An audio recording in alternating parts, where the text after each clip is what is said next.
How's it going, ladies and gentlemen? Today I'm going to show you how to shiny hunt for Ralts in Pokémon Legends ZA. So let's get right into it. First things first, we're going to have to head over to this location in Legends ZA, which if you do not know where we are currently right here on this rooftop in around Magenta Sector 7. Now you have to get on this rooftop, which you can do by simply just entering this area, as you can see, right through that gate and up this ladder right here. If you do this, you can find a bench that is right on this side. Now, for this method to work, you could technically do the runaway method, where you just run in and out at the bottom over there, like through that gate, technically speaking. But if you want to do the AFK method, where you simply just use a controller and set the controller to auto mode, right? If you have an auto mode controller like this, you'll be able to just essentially spam yourself into this bench over and over again to reset, because every time you use the bench, it resets time and day, and that also resets the spawns. And as you will see, down here we have one Ralts right there, and we have also one Ralts right in between these trees, as you can see it right there. So ideally, as you're resetting, you'd want to,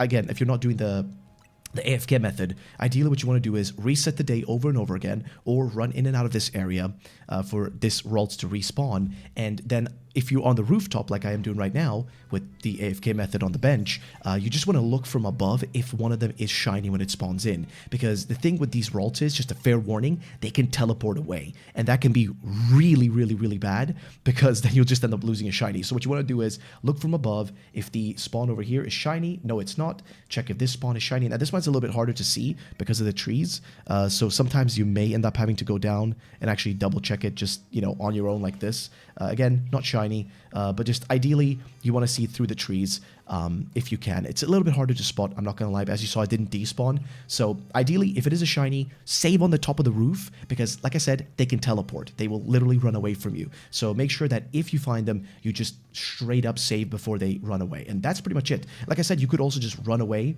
I'm not sure if the distance is far enough. I think over, like at the gate, they should be able to despawn if you run a bit further away from the gate. However, if you do this, it's going to be a little bit more tedious, because you won't be able to see the one on the left, and you will have to run even further to actually double check that it actually despawned.